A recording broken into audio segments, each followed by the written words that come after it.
బంగ్లాదేశ్ మాజీ ప్రధాని షేక్ హసీనాకు ఢాకాలోని ప్రత్యేక ట్రైబ్యునల్ మరణశిక్ష విధించింది. ఆమెపై దాఖలైన పలు హత్యా నేరం కేసుల్లో ఈ మేరకు తీర్పు వెలువరించింది. గతేడాది ఢాకాలో విద్యార్థులు చేపట్టిన ఆందోళన సమయంలో వారిని చంపేయమని షేక్ హసీనా ఆదేశాలు జారీ చేశారని న్యాయమూర్తి తీర్పులో పేర్కొన్నారు. నిరసనకారులపై ప్రాణాంతక ఆయుధాలు ఉపయోగించేలా హసీనా పోలీసులు సైన్యాన్ని ఆదేశించారని మరో న్యాయమూర్తి తీర్పులో ప్రస్తావించారు.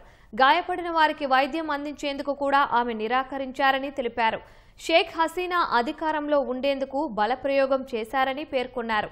ఇదే కేసులో బంగ్లాదేశ్ మాజీ హోంమంత్రి అసదుజ్జమాన్ ఖాన్ కమల్కు కూడా మరణశిక్ష విధించిన ప్రత్యేక ట్రైబ్యునల్ అప్పటి పోలీస్ చీఫ్ చౌదరి అబ్దుల్లాకు 5 ఏళ్ల కారాగార శిక్ష విధించింది.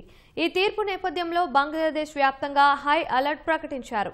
ఎవరైనా వాహనాలు తగలబెట్టేందుకు, బాంబులు విసిరేందుకు ప్రయత్నిస్తే కఠిన చర్యలు తప్పవని ఢాకా పోలీస్ చీఫ్ షేక్ మహమ్మద్ సజ్జద్ అలీ హెచ్చరించారు. విద్యార్థుల ఆందోళనలతో అనూహ్య రీతిన ప్రధాని పీఠం నుంచి దిగిపోయిన షేక్ హసీనా గతేడాది ఆగస్టు 5న బంగ్లాదేశ్ను వీడి భారత్కు వచ్చారు.